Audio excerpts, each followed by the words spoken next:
I'm Catherine Austin, and welcome to Living Karma Yoga. We're so happy you joined us today. We have a really exciting episode with a dear friend of mine, Satjivan Karkalsa, who has joined us from California. She's an out-of-town guest and actually has been in town teaching and giving workshops.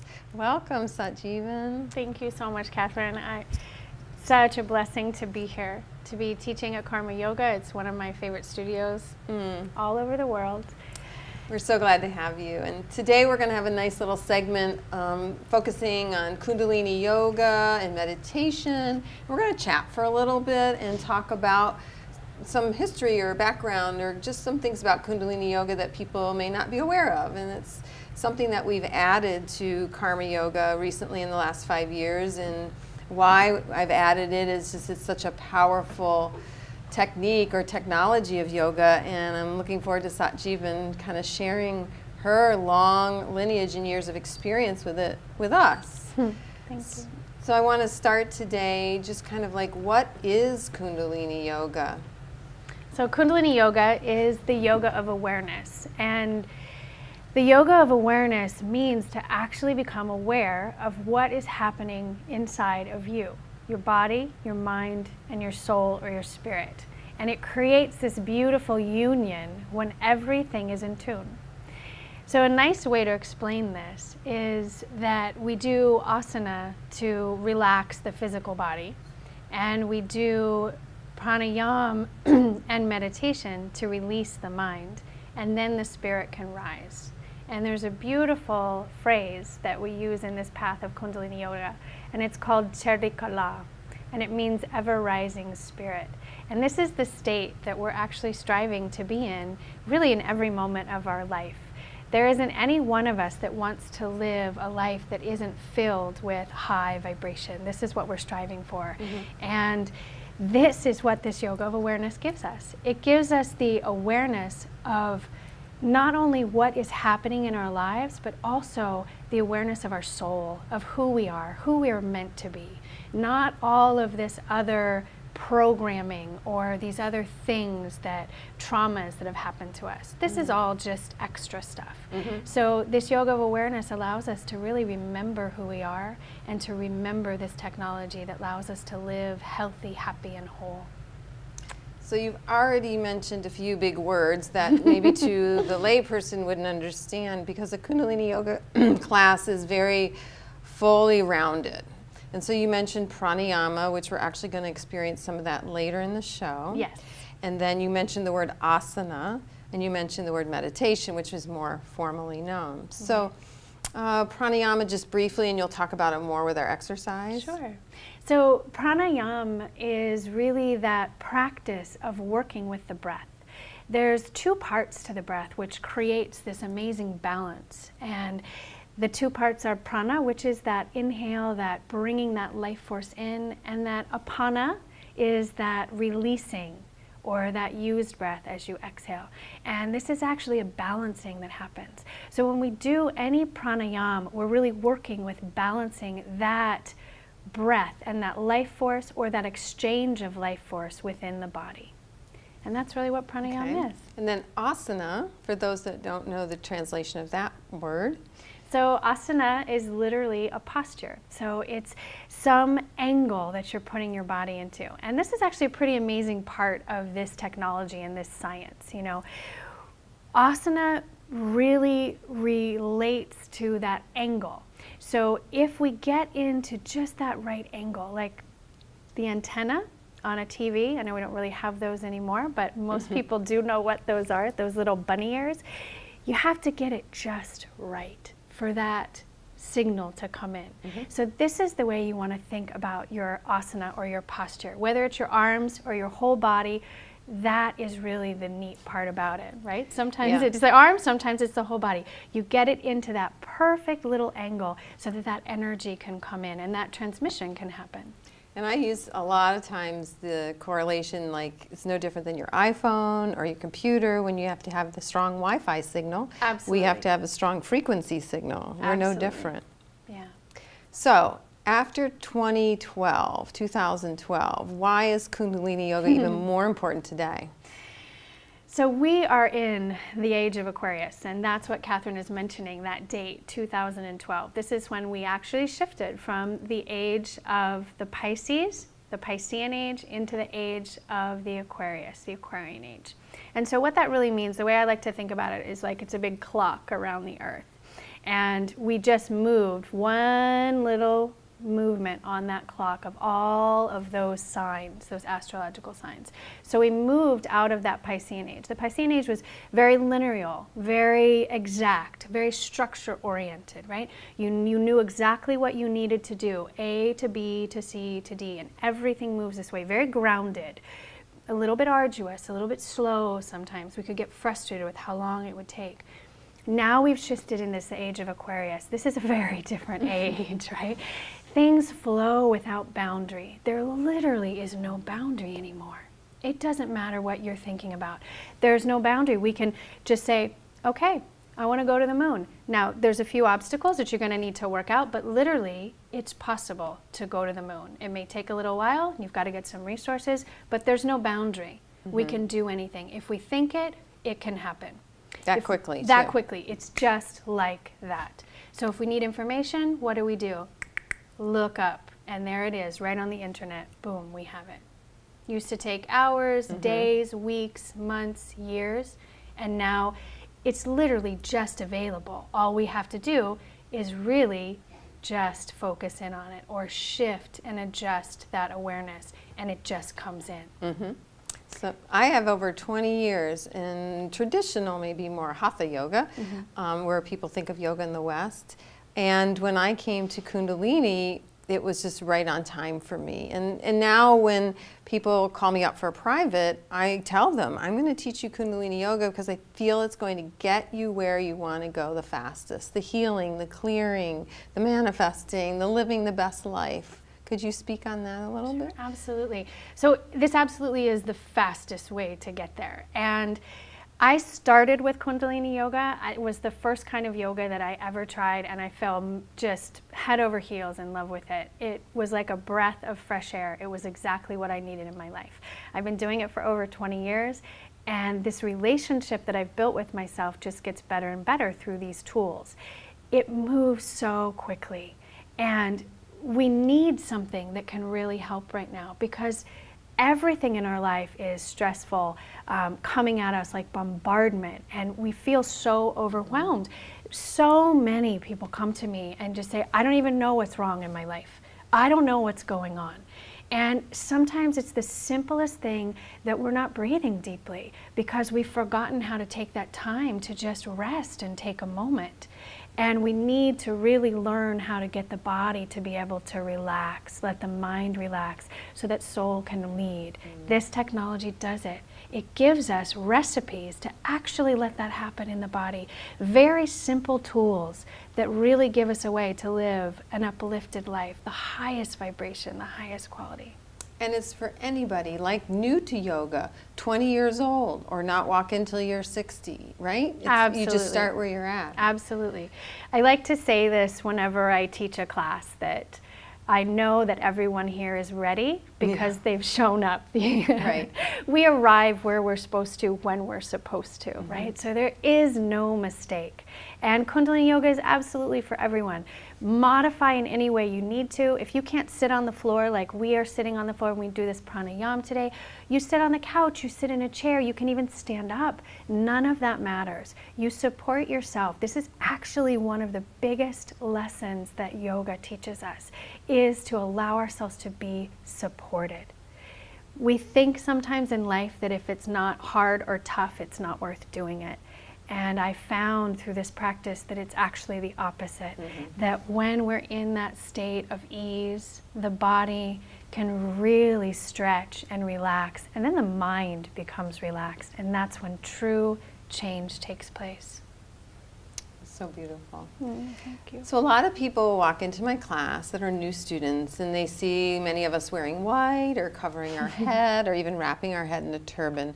And I always like to talk about that because otherwise it feels foreign or even scary to some students. So could you address maybe why the teacher wears white and how white is not requirement? And Absolutely, yeah. So covering the head. right. So these are all parts of this technology. So that's the amazing thing about this. This system of Kundalini yoga and meditation is actually a technology. So there's different things that we use as tools within this technology. And you've mentioned a couple of these tools, which we actually fall under the category of bana, or the way we take care of ourselves and present ourselves to the world. And we all have a form of bana, or clothing, or what we put on ourselves to feel the way we need to feel and to let the world know who we are and what we do. Everyone has a practice of bana. So this is really why we have these different tools. So a really neat one to talk about, I'm going to start with the wearing white, because this is a pretty cool one. So we all have this amazing field of electricity, or we call it the electromagnetic field, or auric field.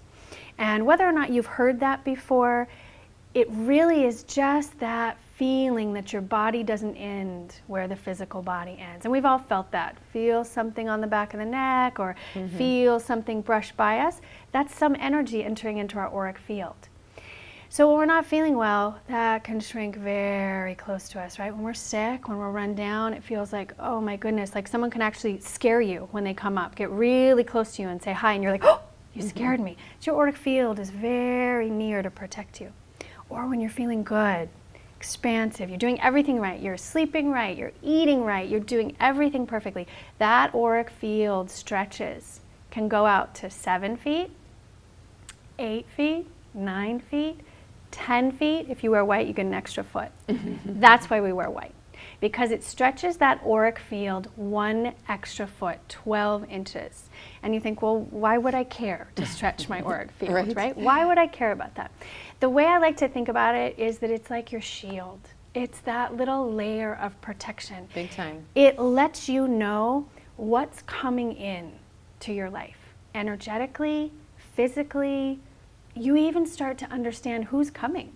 You can be thinking, oh, my friend Catherine, I'm thinking about her, and then there she shows up a few minutes later. I was feeling her auric field in my field. That's why we want it to be strong and extend out. And as a teacher, this is very important. So we really want to do everything we can to serve in this capacity. So we want to use all the tools that we have at our disposal. So this is why the teacher wears white, is to have this. So it's optional for anyone else, and I encourage you, do a little experiment. I love to do experiments. I think it's the most fun part about life, is to try something and see how it works for you. And then try doing something different and see how that is. See what's different in that and find out what works for you. Don't do it because I said I do it, or don't do it because Catherine tells you why to do it.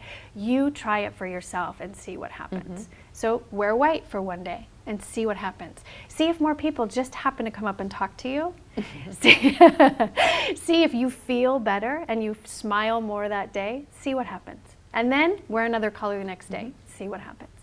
And it's not mandatory either, whether we have to cover our head or not. It's a technology, and we'll understand how it helps or doesn't, or we don't need it if we try it, right? Exactly. So covering the head, why? So there's a couple reasons that we cover the head. And Catherine's wearing a nice cotton little beanie to cover her head today. And this is really showing kind of 2 different ways to be able to cover the head, or the 10th gate. And this is actually why we cover the head.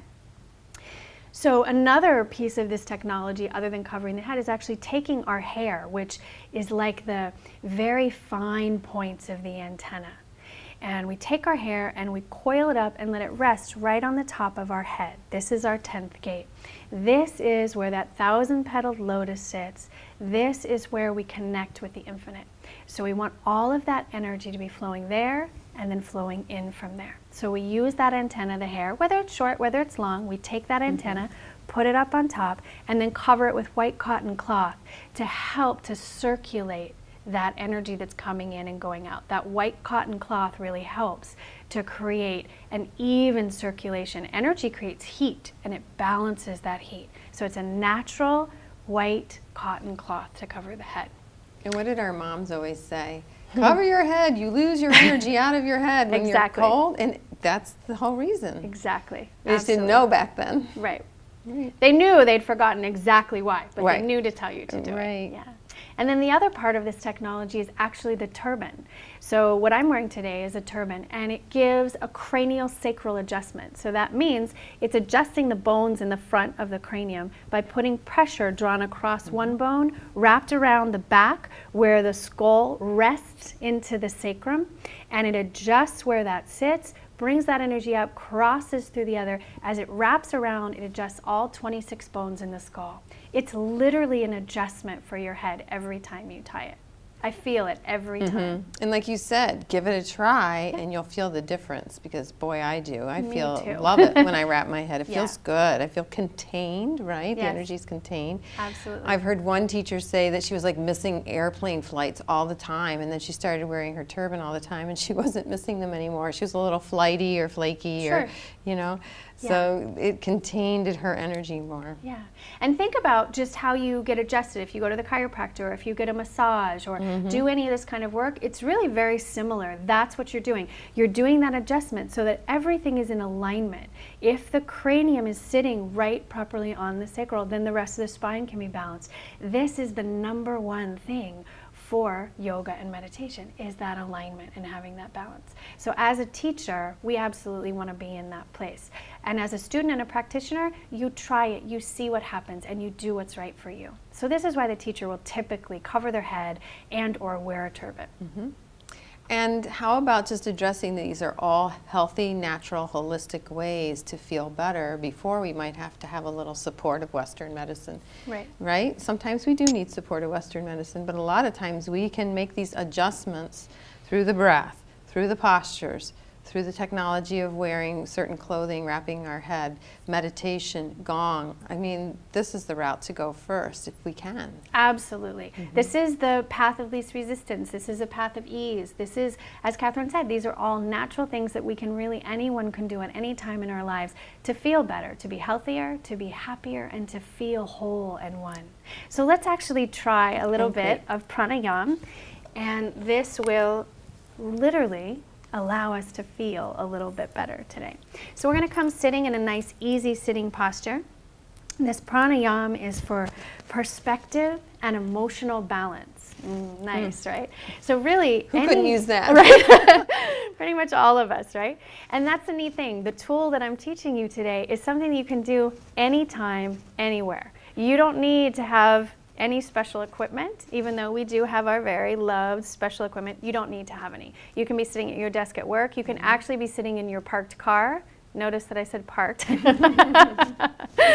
You could be walking down the street and just step to the side and take a few minutes to take a breath. You don't need to be anywhere special. What you want to make sure is that when you're doing something in your life that isn't feeling supportive, that you've got a tool that you can use to actually shift that energy and let yourself feel supported so that you can get back to you. And this is one of those tools. And I love what you said. It doesn't take much or take long. No, no. I suggest 3 minutes of doing a pranayama to shift the energy. This is the perfect recipe to just shift it. If you don't have 3 minutes, do it for 1, do it for 30 seconds. Anything is better than nothing, right? But 3 minutes actually creates a change in the body, in the electromagnetic field, and within the blood and the nervous system. So this is a really nice time. And 3 minutes, we can all pretty much do that, right? So before we do the meditation, we always tune in. We use a beautiful mantra, Om Namo Gurudev Namo. This is the Adi mantra. So bring the palms together, rub them. Let them rest palm to palm, thumb at the sternum. Take a nice deep inhale. We'll do it all on one breath. Om.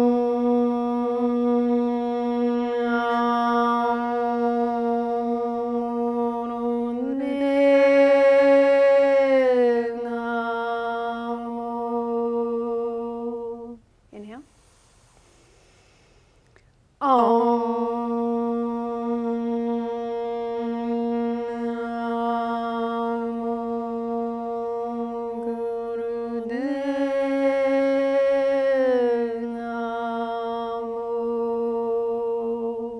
Inhale.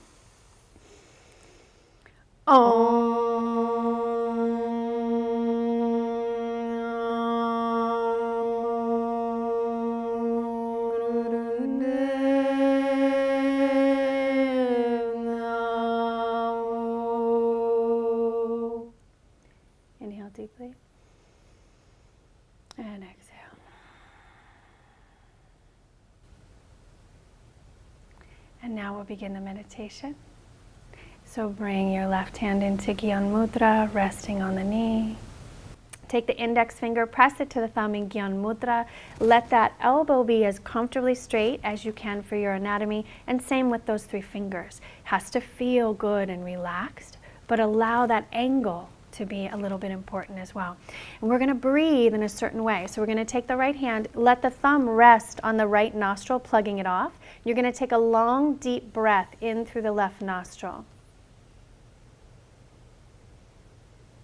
When you're ready to exhale, you're going to switch and either use the pinky or the index finger and press off the left nostril and exhale through the right.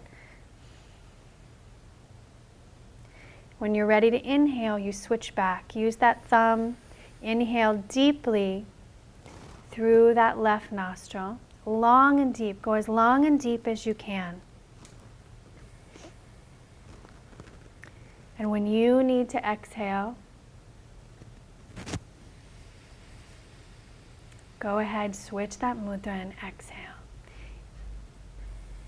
The eyes are focused above and between the brows at the third eye point, putting pressure on the pituitary gland. The lids are gently resting closed. Keep your breath flowing in this way. Inhaling through that left nostril and exhaling through that right nostril.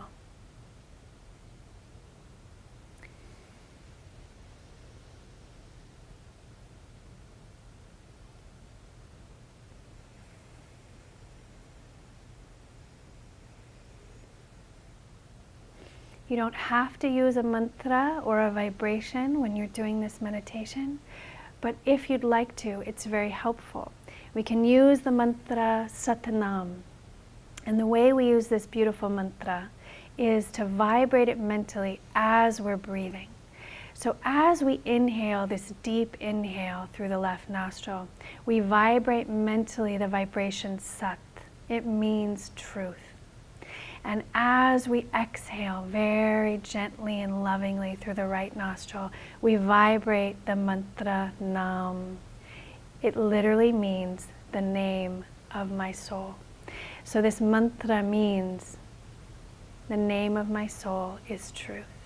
I am truth.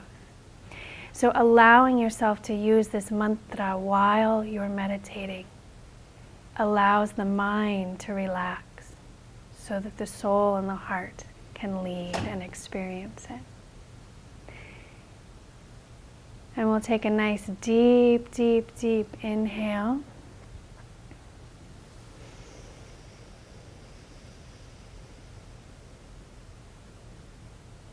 Hold the breath in the body, engage the locks, pull the muscles, rectum, sex organ up, navel center in and up.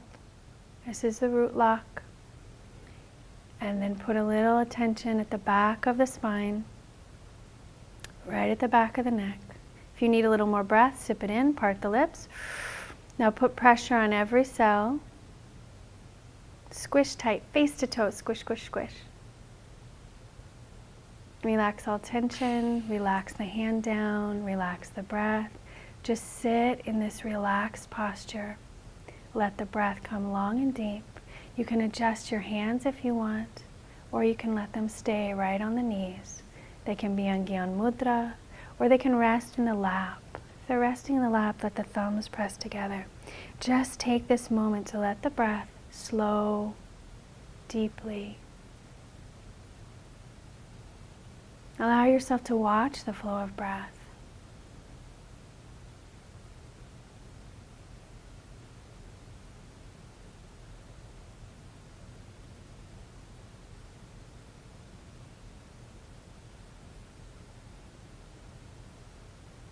And take a nice deep inhale.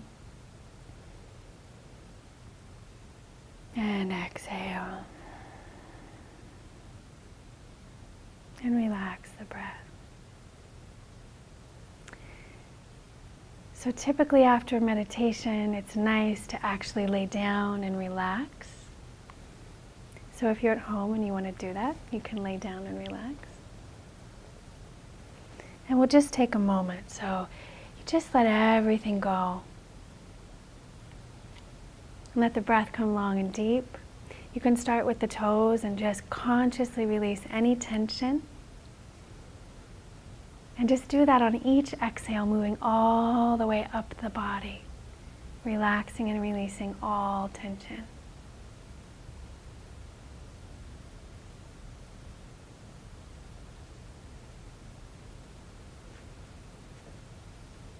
And you can stay here as long as you like, up to 10 or 11 minutes. It feels amazing, but today we'll just do a short one. So take an inhale deeply. Exhale completely. Wiggle the fingers, wiggle the toes. Roll the wrists and the ankles in circles. And then in the other direction. And now do a nice link stretch of the body. So stretch the arms up over the head, point the toes, and breathe deeply into the body. And then relax that link stretch and do what we call cat stretches. So first you'll go to one side. You'll bend a knee. You'll gently let it fall across the opposite side of the body. And if you can, you'll stretch that same arm as leg out from the shoulder and look in the direction. Gently turn your head to that outstretched arm. Then roll back on your back, straighten that leg, and do the other side. This is such a nice stretch after meditating because you really get to allow that energy to move up. And then roll back on your back. This is very important, just like we do in the beginning of class. Rub the palms of the hands together, rub the soles of the feet together, waking up the nervous system. And now bring the knees into the chest, wrap the arms around, tuck the chin into the sternum, and rock on the spine, massaging it forward and back. And bring yourself all the way sitting up.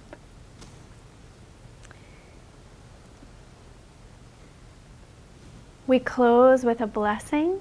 So I'm going to just say it one time right now, and you can say it with me if you want. We normally sing it 3 times, but it's nice to have the vibration.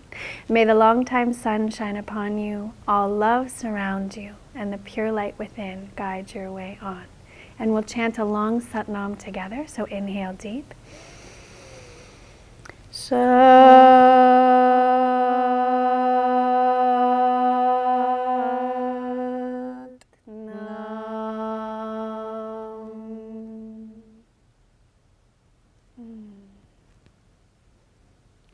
thank you so much for being with us here today at Living Karma Yoga. Please use this lovely ancient technique whenever you can in your life, whenever you need it. It's not something that you need to really set out special time for, though you can. If you'd like to have a stronger meditation practice in your life, definitely. You can set up a time, you can even set up a nice space in your home. We call that space, that altar space, or that place where we go to really be ourselves. And if you need help with setting up that time or space in your life, or if you'd like to connect with a community, please reach out and check out the website of Karma Yoga. It's www.karma-yoga.net. So thank you very much, and Satanam. May the long